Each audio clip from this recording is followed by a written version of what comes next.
খাঁটি আহলে সুন্নাত ওয়াল জামাত কোরআন হাদিসের কোথাও নাই।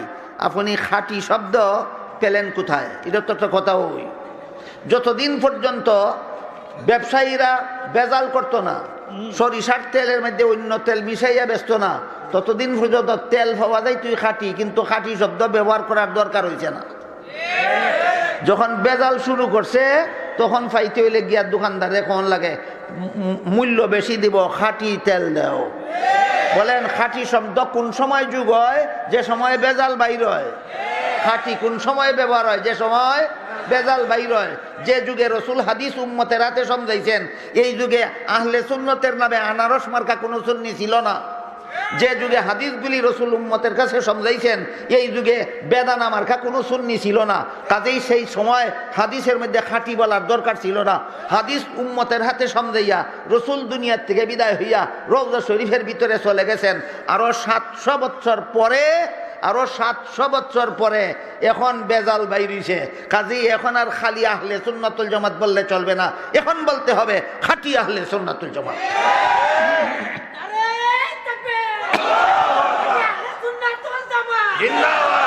আউযু বিল্লাহি মিনাশ শাইতানির রাজীম। বিসমিল্লাহির রাহমানির রাহিম। واعتصموا بحبل الله جميعا ولا تفرقوا وقال رسول الله صلى الله عليه وسلم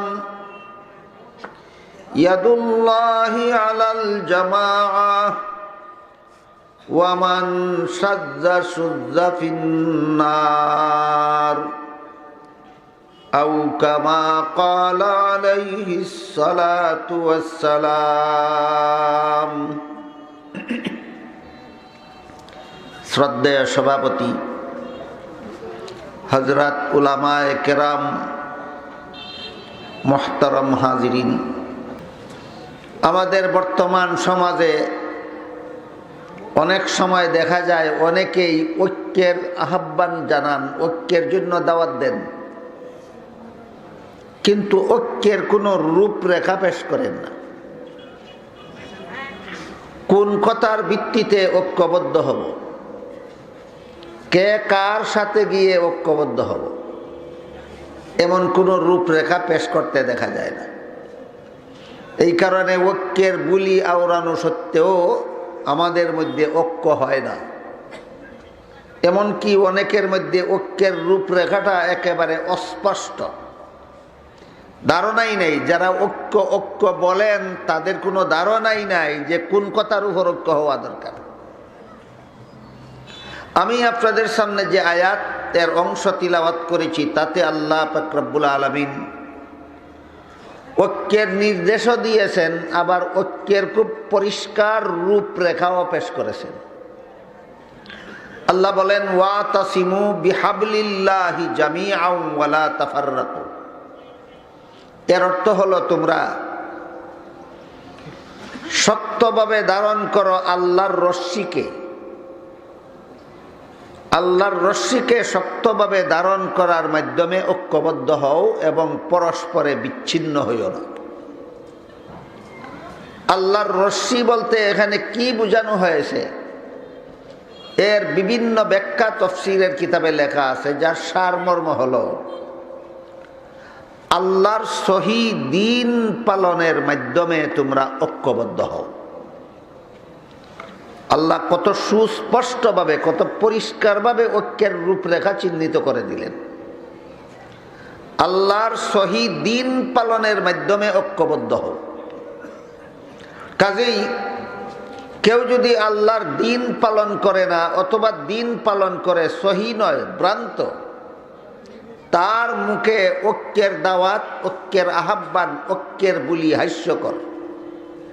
সত্যই যদি ঐক্য সাধনের ইচ্ছা থাকে, সমাজের যত সদস্যের, সমাজের যত লোকের মনে ইচ্ছা থাকবে ঐক্য সাধন করার, সবাইকে আল্লাহর সহি দ্বীন পালন করতে হবে। এটাই ঐক্যের একমাত্র রূপরেখা, একমাত্র ব্যবস্থা, একমাত্র পথ। অথচ আমাদের সমাজে যে সমস্ত মহল থেকে ঐক্যের আহ্বান জানানো হয়, ঐক্যের রূপরেখা পেশ করা হয় না। এজন্য আল্লাহ পাক রব্বুল আলামিন খুব পরিষ্কারভাবেই ঐক্যের রূপরেখা উল্লেখ করে দিয়েছেন, যেন ঐক্যের কোন কথার ভিত্তিতে ঐক্যবদ্ধ হব, আমরা কোথায় গিয়ে ঐক্যবদ্ধ হব, কার সাথে কে গিয়ে ঐক্যবদ্ধ হবে, এই ব্যাপারে যেন কোনো রকমের দ্বিধা সংকোচ না থাকে। যেমন ধরুন, আমাদের বর্তমান সমাজের বেশিরভাগ মুসলমান 5 বেলা নামাজ পড়ে না, কম সংখ্যক মুসলমানে 5 বেলা নামাজ পড়ে। 5 বেলা নামাজ পড়া না পড়ার ব্যাপারে মুসলমান কত দল হইল? 2 দল। একদল নামাজি মুসলমান, একদল বেনামাজি মুসলমান। এমতাবস্থায় এই 2 দলে যদি ঐক্য সাধন করতে হয়, তাহলে কেমনে কেমনে ঐক্য করা যায়, এর বিভিন্ন ব্যবস্থা হইতে পারে। 1 নম্বর, নমাজির দলেও যদি নমাজটা ছাইড়ে দেয়, তবুও 2 দল 1 দল হইতে পারে না, কি কইন আপনারা? যদি ছাইড়ে দেয়, শতকরা 80 জনে নামাজ পড়ে না, 20 জনে পড়ে, হইল 2 দল। ঐক্য সাধনের স্বার্থে, 1 দল হওয়ার স্বার্থে যদি 20 জনে নামাজটা ছাইড়ে দেয়, তাইলে তো 100 জনের 100 জনই 1 দল হইল। 1 দল হইবার একটা পথ। 1 দল হইবার আর একটা পথ হইল যে যারা নামাজ পড়ে এরাও প্রত্যেক দিন না পড়া একদিন পড়বো আর একদিন পড়তো না, আর যারা নামাজ পড়ে না তারাও একদিন ছাড়বো একদিন পড়বো। তবুও তো 2 দল 1 দল হইল। 2 দলে মিললে ওই যেই দলে প্রত্যেক দিন 5 বেলা পড়তো ই দলে, আর যারা যেই দলে কোনোদিন কোনো বেলাই পড়তো না, 2 দলে মিললা এমন একটা ঐক্য করলো যে আমরা 2 দলে একদিন 5 বেলা পড়বো আর একদিন 5 বেলা পড়বো না। এটার তো একটা ঐক্যই হইল। আপনারা কোন পথটা গ্রহণ করবেন? নমাজির দলে এরা নমাজ ছাইড়া দিয়া বেনমাজির সাথে ঐক্য হইব, না 2 দলে একদিন না পড়া ঐক্য হইব? কোনোটাই না। তাহলে ঐক্যের রূপরেখা কি হবে? কে কার সাথে গিয়ে ঐক্য করতো? আমি তোমার দল গিয়া না তুমি আমার দল আইয়া, এটা নিয়ে সমাজের মধ্যে এমন একটা গুলাটে পরিস্থিতি সৃষ্টি হইয়া রয়েছে, এমন একটা অস্পষ্টতা সৃষ্টি হইয়া রয়েছে, যার সুস্পষ্ট ব্যাখ্যাও কেউ দেয় না। এই কারণে যারা ঐক্যের বুলি বলে, এরা নিজেরাই ঐক্য কেমনে হইব এটা নিজেই বুঝে না। রাসূল করিম সাল্লাল্লাহু আলাইহি ওয়াসাল্লামের জমানায় আল্লাহর রাসূল যে সমাজে জন্মগ্রহণ করেছিলেন, এই সমাজের লোকেরা ছিল মূর্তি পূজারী। এরা মূর্তির সামনে মাথা নত করত, মূর্তির পূজা করত, মূর্তিরে ভক্তি দিত। রাসূল করিম সাল্লাল্লাহু আলাইহি ওয়াসাল্লাম যখন লা ইলাহা ইল্লাল্লাহর দাওয়াত দিলেন, ইবাদত একমাত্র আল্লাহকে করতে হবে, রাসূল করিম সাল্লাল্লাহু আলাইহি ওয়াসাল্লাম যে সমাজে জন্মগ্রহণ করেছিলেন সেই সমাজের লোকেরা মূর্তির পূজা করত। এই সমাজে রাসূল যখন দাওয়াত দিলেন লা ইলাহা ইল্লাল্লাহ, রাসূল বলেন ইয়া আইয়ুহান নাস কুলু লা ইলাহা ইল্লাল্লাহ তুফলিহু, হে লোকেরা লা ইলাহা ইল্লাল্লাহ স্বীকার করো, সফল হয়ে যাবে। লা ইলাহা ইল্লাল্লাহ অর্থ কি, মর্ম কি? এক আল্লাহ ছাড়া কোনো মাবুদ নাই, আল্লাহ ছাড়া আর কারো পূজা করা যাবে না। এক আল্লাহ ছাড়া আর কোনো মাবুদ নাই, এর মর্ম হইল ইবাদত করতে হবে আল্লাহর, এছাড়া আর কারো পূজা করা যাবে না।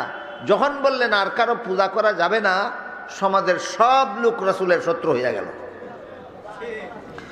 অনেক দিন শত্রুতা করলো, বহুমুখী হামলা, অত্যাচার, জুলুম, নির্যাতন করলো, কিন্তু দমাইতে পারলো না লা ইলাহা ইল্লাল্লাহর দাওয়াত। দমাইতে না পেরে এক সময় বড় বড় মূর্তি পূজারীদের নেতারা মুহাম্মাদুর রাসূলুল্লাহ সাল্লাল্লাহু আলাইহি ওয়াসাল্লামের কাছে ঐক্যের প্রস্তাব নিয়ে আসলো। বলেন কিসের প্রস্তাব? ঐক্যের প্রস্তাব নিয়ে আসলো। মুহাম্মদ, আপনি ওই এক আল্লাহর ইবাদত ছাড়া মানেন না, আর আমরাও মূর্তির পূজা ছাড়তে পারি না, তারপরও একটা ঐক্য সাধন করা দরকার, যেন আমাদের মধ্যে কোনো সংঘাত না থাকে। যারা আল্লাহর ইবাদত করে আর যারা মূর্তির পূজা করে তাদের মধ্যে যেন কোনো দ্বিধা সংকোচ না থাকে, বিরোধ না থাকে, দ্বন্দ্ব না থাকে, হানাহানি মারামারি না থাকে। এই জন্য সমাজের শান্তি প্রতিষ্ঠার জন্য ইবাদতকারী আর পূজাকারীদের মধ্যে একটা ঐক্য সাধন করার প্রস্তাব নিয়ে আসলাম। ভালো কথা। কেমনে কেমনে ঐক্য সাধন করতে চাও তোমরা বলো? তারা কইল, আপনি যেহেতু এক আল্লাহর ইবাদত ছাড়া মানেন না, এই জন্য আমরা সমস্ত মূর্তি পূজারীরা আপনি এবং আপনার অনুসারী মুসলমানদের সাথে মিলিত হয়ে একাধারে 1 বৎসর পর্যন্ত এক আল্লাহর ইবাদত করব। সমস্ত মূর্তি পূজারীরা মুহাম্মদুর রাসূলুল্লাহর সাথে একত্রিত হয়ে, মুসলমানদের সাথে একত্রিত হয়ে এক আল্লাহর ইবাদত করবে। শুধু কতদিন? 1 বৎসর। তারপরে যখন 2য় বৎসর আসবে, তখন আপনি আপনার অনুসারী মুসলমানদেরকে নিয়ে আমাদের সাথে একত্র হইয়া পরের বছর মূর্তির পূজা করবেন। আমরা আপনাদের সাথে একত্র হইয়া এক আল্লাহর ইবাদত করব আগের বছর, আর পরের বছর আপনারা আমরার সাথে একত্র হইয়া মূর্তির পূজা করবেন। এই ধরনের একটা প্রস্তাব নিয়ে আসলো রাসূল করিম সাল্লাল্লাহু আলাইহি ওয়াসাল্লামের সমাজের মূর্তি পূজারীদের বড় বড় নেতারা। 1 বছর আমরা তোমরার সাথে মিল্লা এক আল্লাহর ইবাদত করব, আর 1 বছর তোমরা আমরার সাথে মিল্লা মূর্তির পূজা করবা। প্রস্তাবটা কি একতরফা না নিরপেক্ষ? নিরপেক্ষ। এই সমাজে এমন বহুত বড় বড় উদারপন্থী নেতা পাওয়া যায় যারা এই ধরনের প্রস্তাব করে। কয় আমারও দাবি দেওয়া কিছু সারি আর কিছু রাখি, তোমারও দাবি দেওয়া কিছু সারো আর কিছু রাখো, যদি যদি সত্যই নিষ্ঠার সাথে ঐক্যবদ্ধ হইতে চাও। যদি ইনসাফের সাথে একদল হওয়া লাগে, তো এক পক্ষের সমস্ত দাবি পুরা কইরা আর এক পক্ষের কোনো দাবি রক্ষা না কইরা কোনোদিন ঐক্য হবে না। কাজেই আমার দাবিও কিছু সারি কিছু রাখি, তোমার দাবিও কিছু সারো কিছু রাখো, এইভাবে আমরা মিল্লা জিল্লা একটা ঐক্য করে লাই। এটা কয় নিরপেক্ষ ঐক্যের প্রস্তাব। কিরকম ঐক্যের প্রস্তাব? পক্ষপাতী ঐক্যের প্রস্তাব না নিরপেক্ষ ঐক্যের প্রস্তাব? তাহলে মক্কার মূর্তি পূজারীদের নেতারা যে রাসূলের কাছে ঐক্যের প্রস্তাব নিয়ে আসছিল, এটা কি একতরফা ঐক্যের প্রস্তাব ছিল না নিরপেক্ষ ছিল? নিরপেক্ষ ছিল। আল্লাহ পাক রব্বুল আলামিন এই ঐক্যের প্রস্তাবের প্রতিবাদ করে সূরা কাফিরুন নাযিল করেছে। কুল ইয়া আইয়ুহাল কাফিরুনা লা আ'বুদু মা তা'বুদুন ওয়ালা আনতুম আবিদুনা মা আ'বুদ। এই শেষ পর্যন্ত সূরা নাযিল করে আল্লাহ পাক রব্বুল আলামিন বলে দিলেন, হে রাসূল করিম সাল্লাল্লাহু আলাইহি ওয়াসাল্লাম, যারা চিরকালের জন্য এক আল্লাহর ইবাদত করতে রাজি নয়, যারা চিরকালের জন্য মূর্তির পূজা ত্যাগ করতে রাজি নয়, তাদের সাথে মুসলমানের কোনো ঐক্য হয় না। কারণ ঐক্যের রূপরেখা পক্ষ বিপক্ষ নিরপেক্ষতার ভিত্তিতে নয়। ঐক্যের রূপরেখা হইল হক বাতিলের ভিত্তিতে। যে দলের কাছে যে পরিমাণ হক আছে বিন্দু মাত্র ছাড়বে না, যে দলের কাছে যে পরিমাণ বাতিল আছে 16 আনাটাই ছাড়তে হবে। এইটা হইল ইসলামের বিধানে ঐক্যের রূপরেখা। বুঝে থাকলে বলেন, ইসলামের বিধানে ঐক্যের রূপরেখা পক্ষ বিপক্ষ নিরপেক্ষতার ভিত্তিতে হয় না হক বাতিলের ভিত্তিতে হয়? তাহলে আসেন আগের উদাহরণের মধ্যে 80 জন মুসলমানে 5 বেলার 1 বেলাও নামাজ পড়ে না, আর 20 জনে 5 বেলাওই পড়ে। এখানে নিরপেক্ষ প্রস্তাবটা কিভাবে হইতে পারে? ঐক্যের নিরপেক্ষ প্রস্তাব 2টা হইতে পারে। একটা হইল 20 জনেও যদি নামাজ পড়াটা ছেড়ে দেয় তবুও 2 দল 1 দল হইতে পারে। আর একটা হইল যে দুনো দলে মিললে একদিন পড়ব 5 বেলা, দুনো দলে মিললে আর একদিন 1 বেলাও পড়বে না, তবুও ঐক্য হইতে পারে। কিন্তু এইগুলি হইল নিরপেক্ষ ঐক্যের প্রস্তাব। আল্লাহ বলেন ইসলামী ঐক্য পক্ষ বিপক্ষ নিরপেক্ষতার ভিত্তিতে হয় না। ইসলামী ঐক্য হবে একমাত্র হক বাতিলের ভিত্তিতে। যার কাছে যে পরিমাণ হক আছে বিন্দু মাত্র ছাড়বে না, যার কাছে যে পরিমাণ বাতিল আছে সুলনাটাই ছাড়তে হবে যদি ঐক্যবদ্ধ হতে হয়।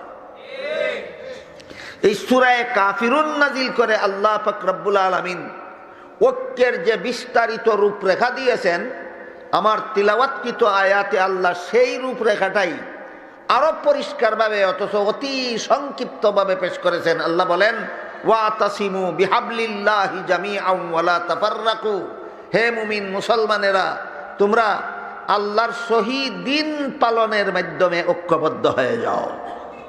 রূপরেখা পরিষ্কার হয়েছে নি?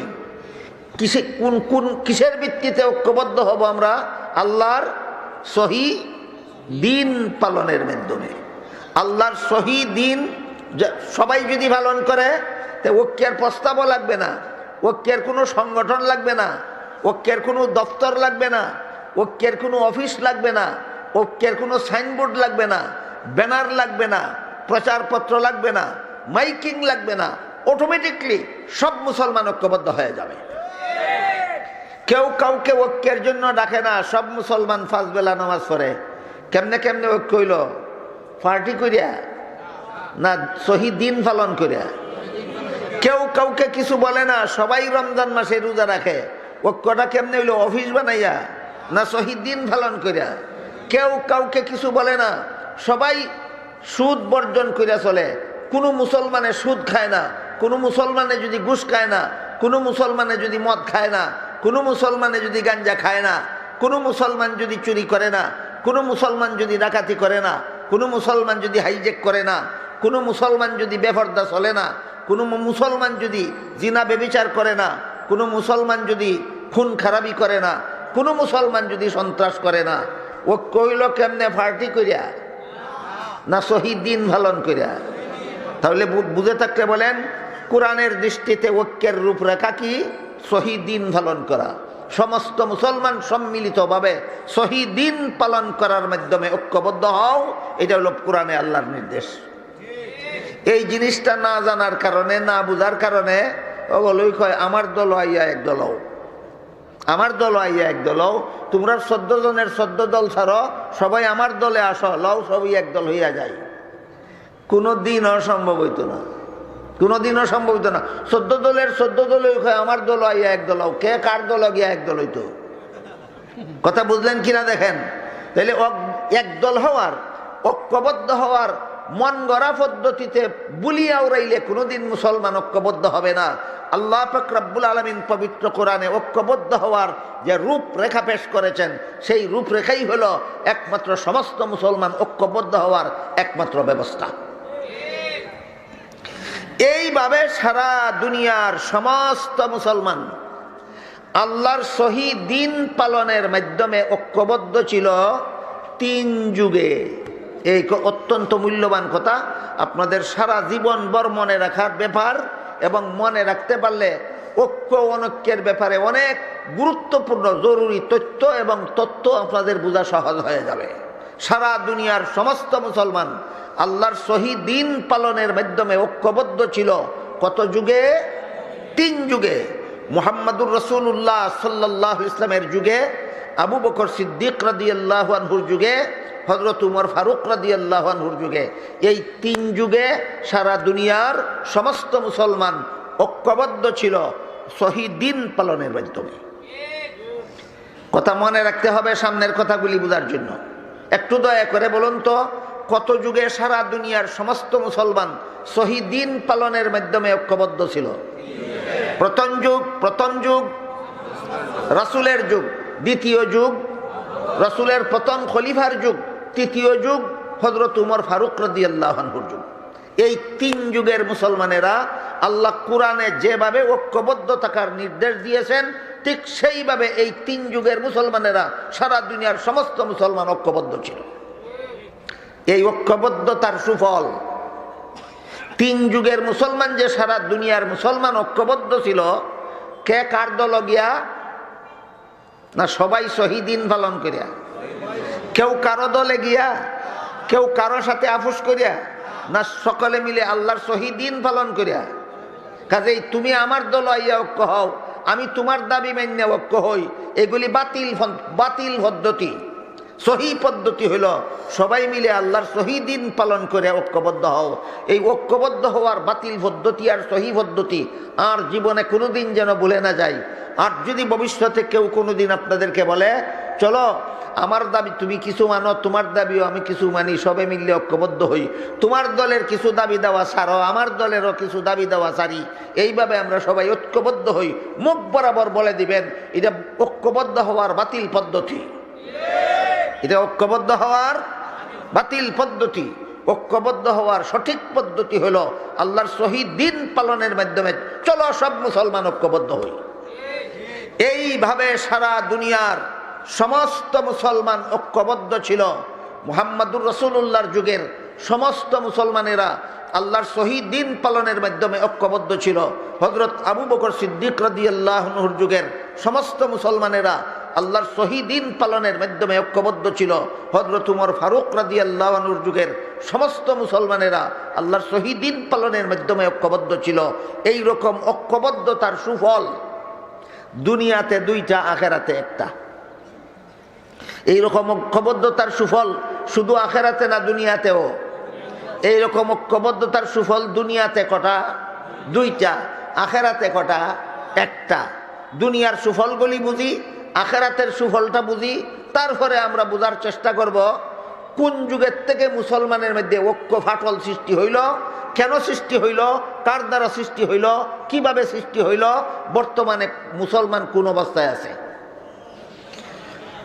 ঐক্যবদ্ধ তিন যুগের মুসলমানের যে ঐক্যবদ্ধ ছিল, এই ঐক্যবদ্ধ মুসলমান দুনিয়াতে দুইটা সুফল ভোগ করছে।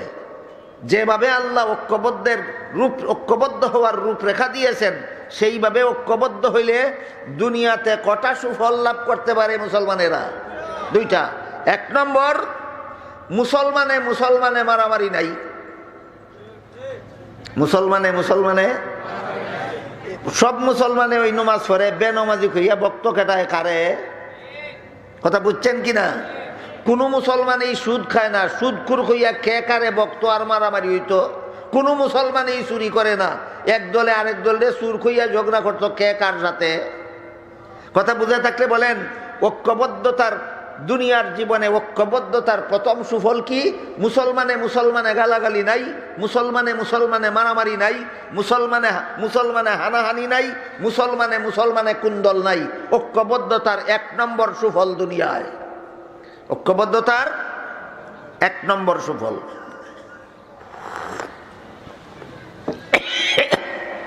ঐক্যবদ্ধতার দুই নম্বর সুফল, মুসলমানের কোন শত্রু কোন মুসলমানের উপর হামলা করার সাহস পায় না, কারণ জানে এরা ঐক্যবদ্ধ। একজনের উপর হামলা করলে লক্ষ লক্ষ কোটি কোটি মুসলমান তার পক্ষ হইয়া আমারে শেষ করে লাগবে। তাহলে ঐক্যবদ্ধতার দুনিয়ার জীবনে ঐক্যবদ্ধতার দুই নম্বর সুফলটা কি? কোন মুসলমানের কোন শত্রু কোন দেশের কোন মুসলমানের উপর হামলা করার সাহস পায় না। মুসলমান ঐক্যবদ্ধ জীবন যাপন করলে দুনিয়াতে যে দুইটা সুফল লাভ করা যায়, এর মধ্যে একটা হইল মুসলমানে কোনো মারামারি হানাহানি গালাগালি কুন্দল থাকে না, আর একটা সুফল হইল কোনো শত্রু মুসলমানদের উপর হামলা করার দুঃসাহস করতে পারে না। তিন যুগের মুসলমানেরা যখন ঐক্যবদ্ধ ছিল আর এই দুইটা সুফল ভোগ করতেছিল, মনে থাকবে দুইটা সুফল। মুসলমানে মারামারি নাই, মুসলমানে দলাদলি নাই, মুসলমানে গালাগালি নাই, মুসলমানে হানাহানি নাই। এইভাবে শান্তিপূর্ণভাবে যখন সারা দুনিয়ার সমস্ত মুসলমান বসবাস করতেছিল, আর কোনো শত্রুরা মুসলমানদের উপর হামলা করার সাহস করতেছিল না। মুসলমানরা অত্যন্ত খুব শান্তিতে, স্বর্গীয় শান্তিতে, যেটা বাংলা ভাষায় কয় বেহেশতের সুখ শান্তি দুনিয়াতে ভোগ করতেছিল। এই মুসলমানে নিজেরাইও কোনো কুন্দল নাই, আর শত্রুদের সাথেও কোনো লড়াই নাই, কোনো শত্রু হামলা করার সাহসই করতে পারে না। মুসলমানের এই সুদিন, মুসলমানের এই সুঅবস্থা, মুসলমানের এই সুখ শান্তির অবস্থা ইহুদি খ্রিস্টানদের কোনোদিন সহ্য হয় না। যখন তিন যুগের মুসলমানেরা ঐক্যবদ্ধভাবে জীবনযাপন করে এই সুখ শান্তি, সামাজিক সুখ শান্তি ভোগ করতেছিল, এটা ইহুদিদের সহ্য হইল না। ইয়ামান দেশের বাসিন্দা ছিল একটা কুখ্যাত ইহুদি, নাম ছিল তার আব্দুল্লাহ ইবনে সাবা। ইয়ামান দেশে বাড়ি ছিল তার, ইয়ামান দেশে। নাম ছিল তার আব্দুল্লাহ ইবনে সাবা, হের নাম আব্দুল্লাহ, বাপের নাম সাবা। এই জন্য আরবি ভাষার নিয়ম অনুবাদে বলা হয় আব্দুল্লাহ ইবনে সাবা, বাংলায় বলা হয় সাবার পুত্র আব্দুল্লাহ। আমরা সংক্ষেপে বলবো ইবনে সাবা, ইবনে সাবা, সাবার পুত্র, সাবার পুত্র আব্দুল্লাহ। হে যখন দেখলো যে 3 যুগ ধরে মুসলমানেরা শুধু ঐক্যবদ্ধ থাকার কারণে এদের শান্তির শেষ নাই, এদের নিজেদের মধ্যে কোনো দলাদলি মারামারি হানাহানি নাই, আর কোনো শত্রুরাও এদের উপর হামলা করার সাহস করে না, কাজেই মুসলমানের ঐক্য নষ্ট করতে হবে, মুসলমান সমাজটাকে টুকরা টুকরা করতে হবে, মুসলমান সমাজে ফাটল সৃষ্টি করতে হবে। কিন্তু ছদ্মবেশে নিজেরে মুসলমান ঘোষণা না দিলে, মুসলমান সমাজের ভিতরে না ঢুকিয়া মুসলমান সমাজটারে টুকরা টুকরা করা যাবে না। এই কুচিন্তা কইরা কুখ্যাত মুনাফিক ইবনে সাবা হযরত উসমান রাদিয়াল্লাহু তাআলা আনহুর যুগে ইয়ামন দেশ থেকে মদিনা শরীফে আসলো। তখন রসুলের 3য় খলিফা হযরত উসমান রাদিয়াল্লাহু আনহু হইলেন সারা মুসলিম সাম্রাজ্যের প্রধান শাসনকর্তা। উসমান রাদিয়াল্লাহু আনহুর কাছে মদিনা শরীফে আসলো, বলল উসমান, হে খলিফা, রসুলের 3য় খলিফা উসমান রাদিয়াল্লাহু আনহু, আমি মুহাম্মাদুর রাসূলুল্লাহর যুগে আমি বুঝতে পারি না ইসলাম ধর্ম, ইসলামটা যে সত্য ধর্ম, এই জন্য সেই যুগে আমি মুসলমান হইছি না। আবু বকরের যুগেও আমি বুঝতে পারছি না ইসলাম যে সত্য ধর্ম, এই জন্য আবু বকরের যুগেও আমি মুসলমান হইছি না। উমরের যুগেও আমি বুঝতে পারছি না ইসলাম ধর্ম যে সত্য ধর্ম, এই জন্য উমরের যুগেও আমি মুসলমান হইছি না। এবার আপনার যুগে আমার বুঝে আসছে একমাত্র ইসলাম ধর্ম সত্য ধর্ম, কাজী আপনি আমার কলেমা ফরাইয়া মুসলমান বানাইয়া দিন। বলেন সরলভাবে আসলো না অসৎ উদ্দেশ্যে? এইভাবে খলিফাতুল মুসলিমিনের কাছে কলেমা পড়ে যদি মুসলমান হয়, সারা দেশের মুসলমানেরা জানবে একটা কুখ্যাত ইহুদি আমরার খলিফার কাছে কলিমা পড়ে মুসলমান হয়েছে। সমস্ত মুসলমান, সমস্ত দেশের মুসলমানদের কাছে গিয়ে একটা স্থান পাইব, আশ্রয় পাইব, মর্যাদা পাইব। এই কুচক্রান্তে একা একা কলিমা পড়েও মুসলমান হইতে পারত, কিন্তু একা একা কলিমা পড়ে মুসলমান হয়েছে না। কোনো মসজিদের ইমাম সাহেবের কাছে কলিমা পড়ে মুসলমান হয়েছে না, কোনো মাদ্রাসার উস্তাদের কাছে কলিমা পড়ে মুসলমান হয়েছে না। খলিফাতুল মুসলিমিন সারা দেশের সমস্ত মুসলমানদের প্রধান শাসনকর্তা রাসূলের 3য় খলিফা হযরত উসমান রাদিয়াল্লাহু আনহুর কাছে রাজকীয়ভাবে, জাতীয়ভাবে, আনুষ্ঠানিকতার মাধ্যমে কলেমা পড়ে নিজেকে নিজে মুসলমান বলে ঘোষণা দিল। হযরত উসমান রাদিয়াল্লাহু আনহু তার ভিতরে যে শয়তানি চক্রান্ত, এটা বুঝতে না পাইরা উনি সরল মনে বিশ্বাস কইরা তারে কলেমা পড়াইছেন। বুঝে থাকলে বলেন ইবনে সাবা কলেমা পড়ছে সরল মনে না অসৎ উদ্দেশ্যে? আর উসমান কলেমা পড়াইছেন অসৎ উদ্দেশ্যে না সরল মনে?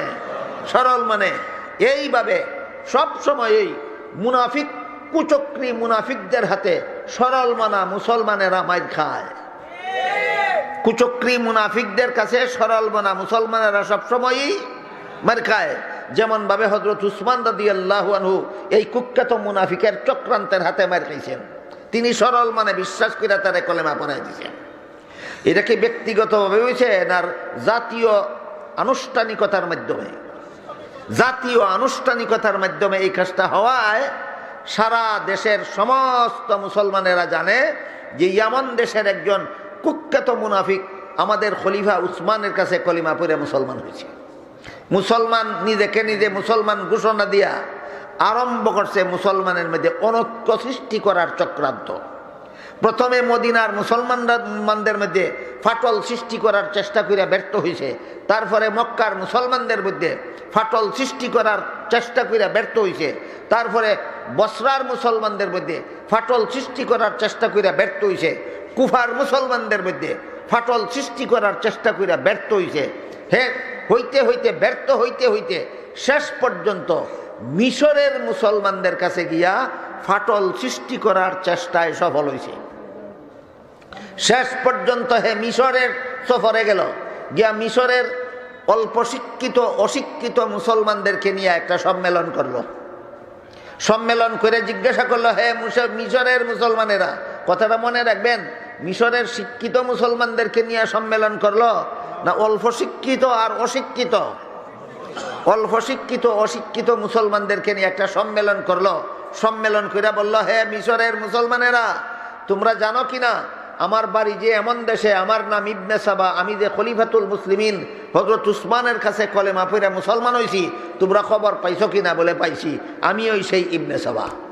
তারা তারে খুব মারহাবা দিল, ধন্যবাদ দিল। বড় ধন্যবাদ, আপনি যে মুসলমান হয়েছেন শুনে তো আমরাও খুশি, আপনি যে আমাদের দেশে আসছেন, আপনাকে মারহাবা, ধন্যবাদ, আরো কত কিছু। হইল যে না, আমি এমনি আসছি না তোমাদের দেশে, আমি তোমাদের দেশে একটা দিনী দাওয়াত নিয়ে আসছি। কিসের দাওয়াত? দিনী দাওয়াত। দিনী দাওয়াতটা কি? দিনী দাওয়াতটা হইল, তোমরা পুরাতন মুসলমান, তোমাদের ইমানে গুণে দোষে, আর আমি নয়া মুসলমান, আমার ইমান তাজা। আমি আসছি, আমার ইমান তাজা কোন জায়গাত, আর তোমরার ইমানে গুণে দোষে কোন জায়গাত, এইটা তোমরা সংশোধন করে দিবার লাগাইছি। তারা কইল এটা তো আরো বালা কথা, আমরা যেহেতু অনেক দিনের পুরান মুসলমান, আমরা অনেক সময় ধর্মচর্চার মধ্যে ত্রুটি হইতেও পারে, কাজেই তুমি নয়া মুসলমান, তুমি ফ্রেশ ইমানের অধিকারী, তুমি যদি আমাদের গুণে ধরা ইমানটারে ফ্রেশ করে দিতে পারো, তাহলে তো আরো বালা, তোমারে আরো মারহাবা, আরো ধন্যবাদ। হয় তাইলে শুনো, তোমরার ইমানে কোন জায়গায় গুণে ধরছে আমি কই। তোমরা কি মনে করো হযরত ঈসা আলাইহিস সালাম সর্বশ্রেষ্ঠ নবী, না মুহাম্মদুর রাসূলুল্লাহ সর্বশ্রেষ্ঠ নবী? আচ্ছা আপনারা কোন? যে কোনো একজন মুসলমান, যে কোনো রকমের অশিক্ষিত হোক, যে কোনো রকমের মূর্খ হোক, যে কোনো রকমের বেআমলি হোক, যে কোনো রকমের বদামলি হোক, অন্তত যদি মুসলমান হইয়া থাকে, এমন একজন মুসলমানরে যদি কেউ জিজ্ঞাসা করে ঈসা নবী সর্বশ্রেষ্ঠ না মুহাম্মদুর রাসূলুল্লাহ সর্বশ্রেষ্ঠ, অশিক্ষিত মুসলমানটা কি জবাব দিবে? কারণ একজন মুসলমান যত বড় অশিক্ষিত হোক, যত বড় বদামল হোক, এটা তার ইমানের অঙ্গ যে আমাদের নবী সর্বশ্রেষ্ঠ মর্যাদার অধিকারী। কারণ হাদিস শরীফে রাসূল করিম সাল্লাল্লাহু আলাইহি ওয়াসাল্লাম বলেন, ইন্নাল্লাহা ফাদ্দালানি আলাল আম্বিয়া ওয়া ফাদ্দালা উম্মতি আলাল উমাম। এর অর্থ হলো, আল্লাহ আমাকে সমস্ত নবী রাসূলগণের উপর সর্বশ্রেষ্ঠ মর্যাদা দান করেছেন, আর আমার উম্মতকে সকল নবীর উম্মতের উপর শ্রেষ্ঠ মর্যাদা দান করেছেন। তাহলে পরিষ্কার ভাষায় যেখানে হাদিসে আল্লাহ রসুল বলেছেন আল্লাহ আমাদের নবীকে সমস্ত নবীগণের উপর শ্রেষ্ঠ মর্যাদা দান করেছেন, সেখানে কোনো মুসলমান বলতে পারে যে আমাদের নবীর চেয়ে ঈসা নবী শ্রেষ্ঠ? বলতেই পারে না, প্রশ্নই আসে না। যত বড় বদামলই হোক, যত বড় বেআমলই হোক, যত বড় অশিক্ষিতই হোক, এমন কোনো মুসলমান, আমার বিশ্বাস দুনিয়াতে এমন কোনো মুসলমান নাই যে মুসলমান বলতে পারে ঈসা নবীর মর্যাদা আমাদের নবীর চেয়ে শ্রেষ্ঠ। কাজেই মিশরের ওই সমস্ত অল্প শিক্ষিত অশিক্ষিত মুসলমানেরা জবাব দিল, অবশ্যই ঈসা নবীর চেয়ে আমাদের নবী শ্রেষ্ঠ। তখন কয় শহীদিন আর দিনের নামে অপব্যাখ্যা এখান থেকে শুরু হয়। কোনখান থেকে শুরু হয়? ওই ইবনে সাবার এই বক্তৃতার থেকে শুরু হয়। আগে একটা সাক্ষী নিল, তোমরা কও ঈসা নবী শ্রেষ্ঠ না আমাদের নবী শ্রেষ্ঠ। তারা যখন সাক্ষী দিল ঈসা নবীর থেকে আমাদের নবী শ্রেষ্ঠ, এই পর্যন্ত কথা ছিল, দিন ছিল সহি। এরপরে এই কথার উপর ভিত্তি করিয়া দিনের অপব্যাখ্যা শুরু করে সর্বপ্রথম ইবনে সাবা। কয় ঈসা নবী সর্বশ্রেষ্ঠ নবী না হইয়াও যদি দুনিয়ার থেকে বিদায় হওয়ার পরে আবার দুনিয়াতে আসবেন কিনা? আপনারা কি বলেন? আসবেন।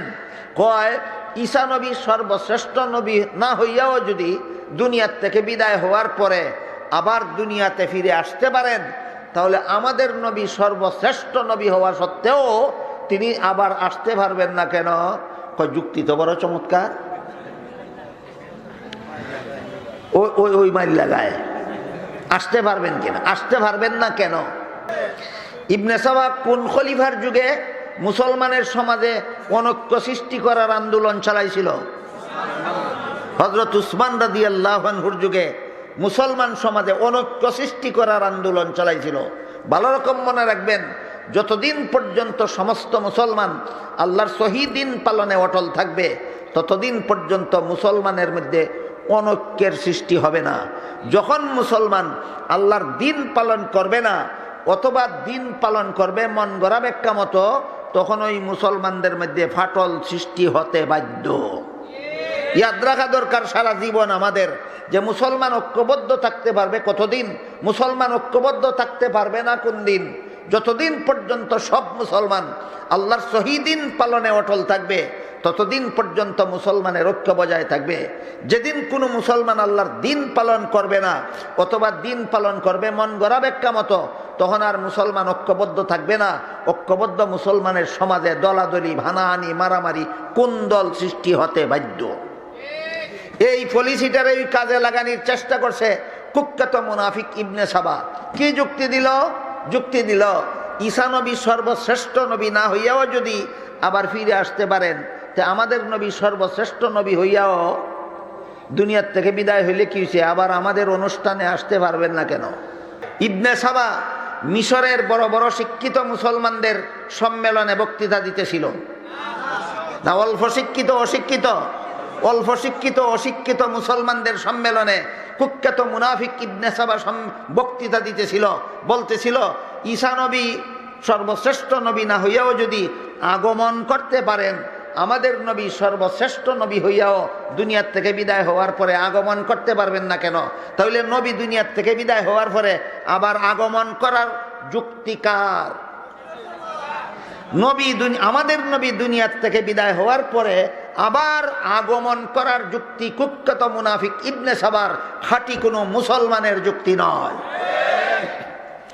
আমাদের এখানে প্রসঙ্গক্রমে আরো দুইটা কথা বোঝা দরকার। সেটা হইল ঈসা নবী আবার আসবেন কেন? শ্রেষ্ঠত্বের কারণে না অন্য কোনো কারণে? পুনরায় দুনিয়াতে আগমন করা এটা শ্রেষ্ঠত্বের কারণে হয় না, বরং হযরত ঈসা আলাইহিস সালাম কেন দুনিয়াতে আবার আগমন করবেন আল্লাহ পাক রব্বুল আলামিন সেই কারণের দিকে ইঙ্গিত করে পবিত্র কোরআনে বলেন, ইজ ক্বালাল্লাহু ইয়া ঈসা ইন্নী মুতাওয়াফফিকা ওয়া রাফিউকা ইলাইয়া ওয়া মুতাহহিরুকা মিনাল্লাযীনা কাফারু ওয়া জাইলুল্লাযীনা ইত্তাবাউকা ফাওকাল্লাযীনা কাফারু। আল্লাহ পাক রব্বুল আলামিন বলেন, স্মরণ করো তোমরা সেই দিনের ঘটনা যেই দিন একদল ইহুদি ধর্মের নেতারা হযরত ঈসা আলাইহিস সালামকে হত্যা করার জন্য, যেদিন যে একটি ঘরের মধ্যে তিনি একা একা ছিলেন, সেই ঘরে ইহুদি নেতারা প্রবেশ করেছিল হযরত ঈসা আলাইহিস সালামকে হত্যা করার জন্য। আল্লাহ পাক রব্বুল আলামিন বলেন, হে ঈসা, আমি এই সমস্ত শত্রুদের হাত থেকে আপনাকে হেফাজত করার জন্য মরণ বাকি রেখে সশরীরে জীবিত অবস্থায় এখনই আসমানে উঠাইয়া নিয়ে যাইতেছি। আর যেহেতু আপনার মরণটা বাকি রইল, এই জন্য এটা সমাধা করার জন্য ভবিষ্যতে আবার আপনাকে পৃথিবীতে পাঠাবো। আল্লাহ কোরআনে কি বলছেন? ঈসা নবী শ্রেষ্ঠ মর্যাদার কারণে আবার দুনিয়াতে আসবেন না মরণের কাজ বাকি থাকার কারণে? তাহলে কোরআন কি বলে আর কুখ্যাত মুনাফিকে কি বলে? দেখুন আপনাদের বুঝে আসলো কিনা পার্থক্য। কোরআন ঈসা নবী আবার দুনিয়াতে আসার কারণ কোনটা উল্লেখ করলো, আর কুখ্যাত মুনাফিক ইবনে সাবায় কারণ কোনটা উল্লেখ করলো? কোরআনে কারণ উল্লেখ করলো যেহেতু আপনার মরণ বাকি, এই জন্য এটা সমাধা করার জন্য আপনার পৃথিবীতে আবার আসতে হবে। আর কুখ্যাত মুনাফিকে কয় মর্যাদা বেশি হইলে দুনিয়ার থেকে বিদায় হইলে আবার ফিরে আসতে পারে। তাহলে কুখ্যাত মুনাফিকের যুক্তি কোরআনের পক্ষে গেল না কোরআনের বিরুদ্ধে গেল? কোরআনের বিরুদ্ধে গেল। কাজেই কোন নবী দুনিয়ার থেকে বিদায় হওয়ার পরে আবার দুনিয়াতে ফিরে আসা এটা মর্যাদার উপর নির্ভরশীল নয়। ঈসা নবী আসবেন মর্যাদার কারণে নয়, তার কোনো একটা কাজ বাকি রয়েছে সেই কারণে। আমাদের নবী মুহাম্মদুর রাসূলুল্লাহ সাল্লাল্লাহু আলাইহি ওয়াসাল্লাম মর্যাদার কারণে আবার আসতে হবে না, কারণ তিনি বলে গেছেন রওজা শরীফের ভিতরে থাকবেন। কিন্তু তিনি নিজের মর্যাদা সম্পর্কে নিজেই বলে গেছেন, ইন্নাল্লাহা ফাদ্দালানি আলাল আম্বিয়া ওয়া ফাদ্দালা উম্মতি আলাল উমাম। আল্লাহ পাক রব্বুল আলামিন আমি মুহাম্মদুর রাসূলুল্লাহ সাল্লাল্লাহু আলাইহি ওয়াসাল্লামকে সমস্ত নবী রসুলগণের উপর শ্রেষ্ঠ মর্যাদা দান করেছেন, আর আমার উম্মত মুসলমানকে সকল নবীর উম্মতের উপর শ্রেষ্ঠ মর্যাদা দান করেছেন। রাসূল একদিকে বলেছেন রওজা শরীফের ভিতরে থাকবেন, অপর দিকে বলেছেন আমাকে সমস্ত নবী রসুলগণের চেয়ে শ্রেষ্ঠ মর্যাদা দান করেছেন। তাহলে পৃথিবীতে ফিরে আসা আর শ্রেষ্ঠ মর্যাদায় কোনো সম্পর্ক নাই। কথা ক্লিয়ার হইল কিনা? মর্যাদাশালী হইলে পৃথিবীতে ফিরে আসবে, এই যুক্তি নবীর তরিকা বিরোধী। নবী পরিষ্কার ভাষায় একদিকে বলে গেছেন আমাকে আল্লাহ সমস্ত নবী রসুলগণের চেয়ে শ্রেষ্ঠ মর্যাদা দিয়েছেন, অপর দিকে বলেছেন রওজা শরীফের ভিতরে থাকবেন, কোথাও আসবেন না। কাজেই জিন্দা নবীর আগমন আগাগোড়া সবটাই বাতিল। জিন্দা নবীর আগমন কথাটা আগাগোড়া সবটাই বাতিল। এইভাবে ধর্মের নামে বাতিল মতবাদ চালু হয়। বুঝে থাকলে বলেন, ধর্মের নামে দ্বীনের নামে বাতিল মতবাদ এই উম্মতের মধ্যে সর্বপ্রথম কোন মুনাফিক চালু করেছিল? কুখ্যাত মুনাফিক ইবনে সাবা। কোন খলিফার যুগে? উসমান রাদিয়াল্লাহু আনহুর যুগে। মিশরের মুসলমানেরা কয় টিকিট, যুক্তিটা তো খারাপ না। শ্রেষ্ঠ নবী না হইয়াও যদি আবার পৃথিবীতে ফিরে আসতে পারেন, তাহলে আমাদের নবী শ্রেষ্ঠ নবী হওয়া সত্ত্বেও আবার কেন তিনি আমাদের মধ্যে আসতে পারবেন না? এই শয়তানি যুক্তি এই উম্মতের মধ্যে সর্বপ্রথম কুখ্যাত মুনাফিক ইবনে সাবা মিশরের অশিক্ষিত অল্প শিক্ষিত মুসলমানদের অন্তরে প্রবেশ করাইয়া দিছিল। যখন তারা কইল ঠিক হইতো আমরা এতদিন বুঝছি না, তখন কয় এর লাগিয়া কইছিলাম তোমরা পুরান মুসলমান, ইমানও তোমরার গুণে ধরছে, ইমানের গুণ ছাড়াও এই কথা বিশ্বাস করো যে ঈসা নবী শ্রেষ্ঠ নবী না হইয়াও যদি আবার পৃথিবীতে আসতে পারেন, আমাদের নবী শ্রেষ্ঠ নবী হওয়ার কারণে বারবার আসতে পারে। এই ওই ইমানের গুণ ছাড়াইছে না গুণে ধরাইছে? গুণ ছাড়াইছে না ধরাইছে? ধরাইছে। এই কুখ্যাত মুনাফিক ইবনে সাবায় কয় তোমরার ইমান গুণে ধরছে। কেন? যাতে মানুষে বুঝে না বুঝতে পারে যে হের ইমান গুণে ধরছে। কথা বুঝলেন কিনা? এই কাল্লা সূরার ফলিসি এই কুখ্যাত মুনাফিক ইবনে সাবার ফলিসি হুবহু কাল্লা সূরার ফলিসি। মিশরের মুসলমানেরা যখন যুক্তি মান্য নিল, তখন হে প্রমাণ করে দিল হের কথা মতো, এই দেখো তোমরা ইমানও যে গুণে ধরছে, কইছিলাম ওই যে ধরছে। তোমরা এতদিন পর্যন্ত এত বড় একটা মর্যাদার কথা আমাদের নবী তোমরা কোনোদিন বিশ্বাসই করছো না। আমাদের নবী যেহেতু সর্বশ্রেষ্ঠ নবী, কাজেই তিনি যে কোনো সময় আমাদের মধ্যে ফিরে আসতে পারেন। যখন একদল সমর্থক পাইল, তখন এরারে লইয়া কুখ্যাত মুনাফিকে একটা দল সাজাইল। এখান থেকে আরম্ভ হইল মুহাম্মাদুর রাসূলুল্লাহর উম্মতের মধ্যে অনৈক্য। বুঝে থাকতে বলেন, মুহাম্মাদুর রাসূলুল্লাহর সমস্ত উম্মতেরা ঐক্যবদ্ধ ছিল কত যুগে?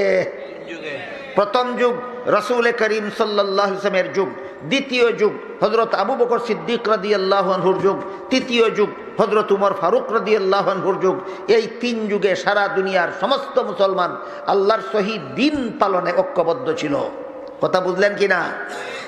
কোনো সাইনবোর্ডও লাগছে না, কোনো ব্যানারও লাগছে না, কোনো দল বানানিও লাগছে না, সভাপতি সেক্রেটারিও লাগছে না, অফিসও লাগছে না, প্যাডও লাগছে না। তাহলে মুসলমান ঐক্যবদ্ধ হয় দল সাজানির মাধ্যমে নয়, মুসলমান ঐক্যবদ্ধ হয় পার্টি ফিলিংয়ের মাধ্যমে নয়, মুসলমান ঐক্যবদ্ধ হয় লেবেলিংয়ের মাধ্যমে নয়, মাইকিংয়ের মাধ্যমে নয়, প্রচারের মাধ্যমে নয়। মুসলমান ঐক্যবদ্ধ হয় আল্লাহর সহি দিন পালনের মাধ্যমে। তিন যুগের মুসলমান আল্লাহর সহি দিন পালনের মাধ্যমে ঐক্যবদ্ধ ছিল। রাসূল করিম সাল্লাল্লাহু আলাইহি ওয়াসাল্লামের যুগের সমস্ত মুসলমান আল্লাহর সহি দিন পালনের মাধ্যমে ঐক্যবদ্ধ ছিল। হযরত আবু বকর সিদ্দিক রাদিয়াল্লাহু আনহুর যুগের মুসলমান, সারা দুনিয়ার সমস্ত মুসলমান আল্লাহর সহি দিন পালনের মাধ্যমে ঐক্যবদ্ধ ছিল। হযরত উমর ফারুক রাদিয়াল্লাহু আনহুর যুগের সমস্ত মুসলমান আল্লাহর সহি দিন পালনের মাধ্যমে ঐক্যবদ্ধ ছিল। এই অবস্থা দেখিয়া মুসলমান ঐক্যবদ্ধ হইয়া দুনিয়াতে কটা উপকার লাভ করতেছিল? দুইটা। এক নম্বর, নিজেরাই মারামারি নাই। এক নম্বর, নিজেরাই মারামারি নাই। দুই নম্বর, শত্রুরা মুসলমানদের হামলা করার সাহস নাই। এই দুই উপকারিতা মুসলমান দুনিয়াতে লাভ করতেছে দেখিয়া কুখ্যাত মুনাফিক এই ইসলাম গ্রহণের ঘোষণা দিয়া মুসলমানের মধ্যে এইভাবে ফাটল সৃষ্টি করলো।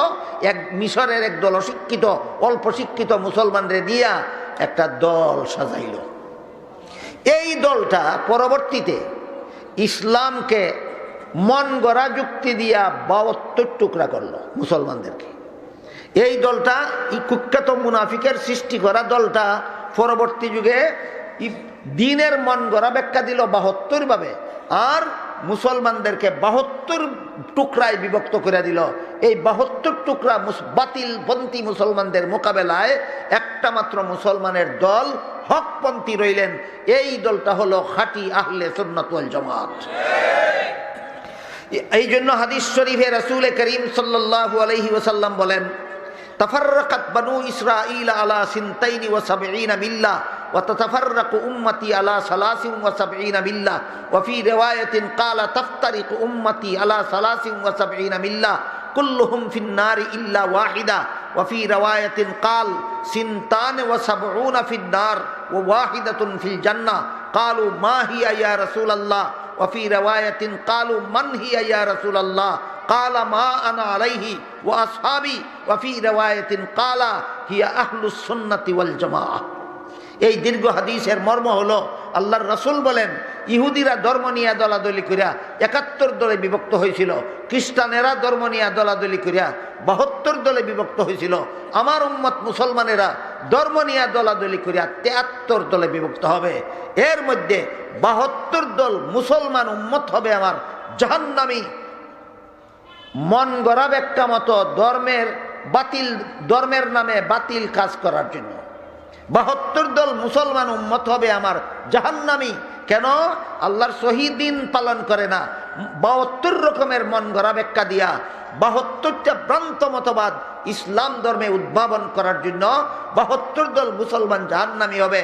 একটা মাত্র মুসলমানের দল মন গড়া ব্যাখ্যা মতো ইসলাম পালন করবে না, ইসলাম পালন করবে রাসূলের সুন্নতের ব্যাখ্যা মতো, সাহাবায়ে কেরামের জামাতের ব্যাখ্যা মতো। এই জন্য আল্লাহর রাসূল বলেন ৭৩ দল মুসলমান উম্মতের মধ্যে ৭২ দল মুসলমান হবে জাহান্নামী, এক দল মুসলমান হবে জান্নাতি। এইটাই হইল পরকালীন পুরস্কার। ঐক্যবদ্ধ মুসলমানদের দুনিয়ার পুরস্কার দুইটা, একটা নিজেরাই মারামারি নাই, আর একটা শত্রুদের হামলা করার সাহস নাই। আর আখিরাতের পুরস্কার আল্লাহর রাসূল বলেছেন জান্নাতি জান্নাতি জান্নাতি। ঐক্যবদ্ধ মুসলমান জান্নাতি। আর যে যুগের মুসলমানের মধ্যে বাতিল দল সৃষ্টি হইয়া যায়, সেই যুগে যারা খাঁটি আহলে সুন্নাত ওয়াল জামাতের অন্তর্ভুক্ত থাকবে, আল্লাহর রাসূল এদেরকে জান্নাতি বলে ঘোষণা দিয়ে গেছেন। পরিষ্কার বুঝে আসলো কিনা ঐক্যের রূপরেখা কি, ঐক্যবদ্ধতার সুফল কি, আর অনৈক্যের কুফল কি? অনৈক্যের কুফল তিনটা। অনৈক্যের একটা কুফল হইল যে সমাজের মুসলমানদের মধ্যে এই ইসলামকে মন গড়া ব্যাখ্যা মতো কয়েক দলে পালন করা শুরু করবে, তখন ওই ইসলামের মধ্যে ফাটল, মুসলমানদের মধ্যে ফাটল সৃষ্টি হইবে, নিজেরাই কুন্দল সৃষ্টি হবে। একটা কুফল। এরপরে শত্রুরা হামলা করতে ভয় পাইবে না, ২ নম্বর কুফল। ৩ নম্বর কুফল হাদিস শরীফে আল্লাহ রাসূল বলেন ৭২ দল মুসলমান এই মন গড়া ব্যাখ্যা মতো ইসলাম পালন করার কারণে জাহান্নামী হবে। অনৈক্যের ৩ নম্বর কুফল। বুঝলেন কিনা অনৈক্যের কুফলগুলি কি কি? অনৈক্যের কুফলও দুইটা, সুফলও দুইটা। অনৈক্যের সুফল দুইটা দুনিয়াতে, একটা হইল নিজেরাই কুন্দল নাই, আর একটা হইল শত্রুদের হামলা করার সাহস নাই। আর আখিরাতের সুফল আল্লাহর রাসূল বলে গেছেন এরা জান্নাতি মুসলমান। অনৈক্যের কুফলও ৩টা, একটা হইল দুনিয়াতে নিজেরাই মারামারি করবে, আর একটা হইল শত্রুরা হামলা করতে ভয় করবে না। এই 2টা কুফল হইল দুনিয়াতে, আর অনৈক্যের কুফল আখিরাতে। এর আল্লাহর রাসূল বলে গেছেন জাহান্নামী জাহান্নামী জাহান্নামী। কাজেই আপনাদের আমাদের সবাইকে আল্লাহর নির্ধারিত রূপরেখা মতো ঐক্যবদ্ধ হইয়া আখিরাতে জাহান্নাম থেকে বাঁচার, জান্নাত লাভ করার, দুনিয়াতে কুন্দল থেকে বাঁচার, ঐক্যবদ্ধ হইয়া থাকার, শত্রুদের হামলার শিকারে না হইয়া নিরাপদে থাকার তৌফিক দান করুন। সবাই বলুন আমিন। সুবহানা রাব্বিকা রাব্বিল ইজ্জাতি আম্মা ইয়াসিফুন ওয়া সালামুন আলাল মুরসালিন ওয়ালহামদুলিল্লাহি রাব্বিল আলামিন।